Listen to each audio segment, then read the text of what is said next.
ערן רזניק, ערב טוב לך. אהלן ריקלין, ערב טוב. מה הבאת לנו הפעם? אוקיי, אנחנו מדברים הערב על פרשה רפואית קשה מאוד שקרתה בבית החולים כרמל בחיפה. היא קרתה לפני שנה.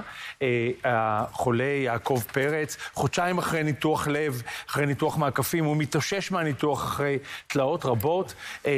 רופא במחלקה, מחלקת לב בכרמל, רושם הוראה רפואית של כמות חריגה אסורה, קטלנית של אשלגן. 4 אחים ואחיות מבצעים את ההוראה הזאת במשך 4 פעמים ל-12 שעות. הכמות החריגה של אשלגן, עכשיו אשלגן הוא מינרל חיוני לקיום שלנו כבני אדם, אבל כמות חריגה שלו יכולה לגרום למוות, ריקלין.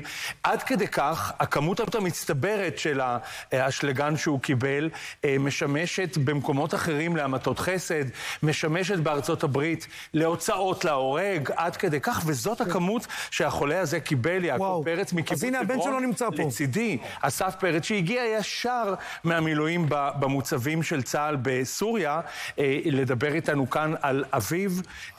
יעקב פרץ, זיכרונו לברכה, ערב טוב אסף. ערב טוב, אז קודם כל קצת על אבא, בן אדם שמח, רוקד, עמוד התווך של המשפחה, באמת, אנחנו 5 אחים, 13 נכדים יש לו.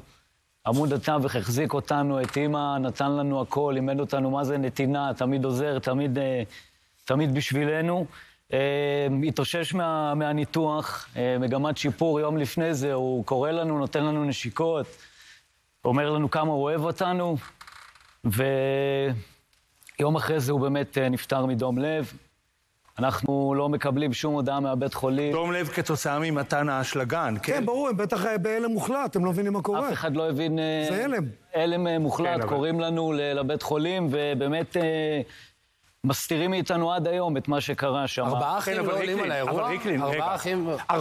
4 אחים לא עולים על האירוע, 4 אחים נותנים בווריד, מנה חריגה, קיצונית, יוצאת דופן שאסורה על פי הוראות משרד הבריאות. עכשיו אני אגיד עוד 2 מילים. הם לוקחים אחריות? הם לוקחים אחריות על זה? לא, הם לא לוקחים אחריות, הוגשה תביעת רשלנות רפואית עכשיו, הם לא לוקחים אחריות, לא רק שהם לא לוקחים אחריות, הם לא מסבירים, מתנצלים מול המשפחה. אתה אומר שלמחרת הם היו בהלם, חלפה שנה, והם עדיין בהלם, והם לא מדברים עם המשפחה, ואתה שואל שאלה מצוינת על האחים, אתם יודעים, זאת אחת התרופות היחידות, או אחת התכשירים היחידים, זה משפט אחרון, ריקלין, שיש לו הנחיות מיוחדות של משרד הבריאות לעניין האשלגן. אין כמעט שום תרופה כזאת, שיש הוראות מיוחדות לגביה. אבל רגע, רזניק, אתה רץ מדי.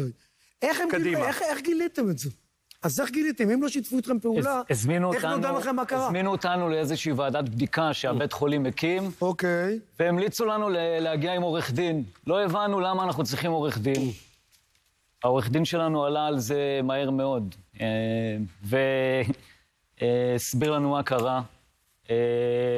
זהו, אנחנו... כן, האמת שבו צריך להגיד, ריקלין, אתה צודק, שאלה, איך עליתם על זה? עורך דין שי פוירינגר, שמייצג אותם, הוא זה שעלה על זה מתוך התיק הרפואי, הוא עצמו, רק אני אגיד, רופא בהכשרתו, ראה את ההוראה של הרופא, רופא בכיר בטיפול נמרץ, ואת 4 האחים שנותנים את המנה הזאת, וכך הוא גילה את הטעות, אגב, אני אגיד, ומי שמתמצא ברשלנות רפואית יודע את זה ממקרים אחרים, שלקח הרבה זמן עד שהם נתנו את כל התיק הרפואי, כולל ספציפית כדי לדעת את רופא נתן את ההוראה. בדקו מקרה עבר?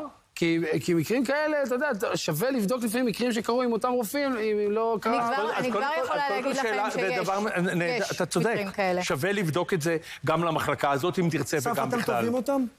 אנחנו, כן, הגשנו כתב תביעה, אנחנו רוצים למצות את הדין, גם עם הרופא שנתן את ההוראה, גם עם מנהל המחלקה שהסתיר מאיתנו את כל המידע הזה, ישב מולנו אחרי 30 והסתיר מאיתנו את זה, הסתכל לנו בעיניים, הסתיר את המידע הזה מאיתנו. אסף משפט, ימית.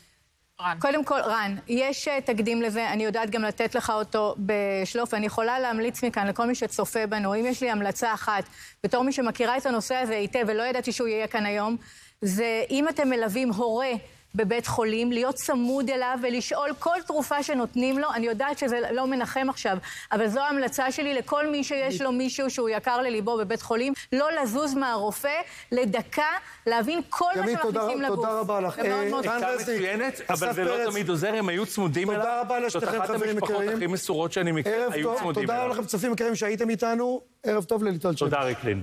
ערב טוב, שמעון ריקלין. מה שלומך? אני בסדר גמור, יש לנו היום תוכנית קדושה, רעיון מיוחד עם המילואימניק, שהרכב שלו הוצת.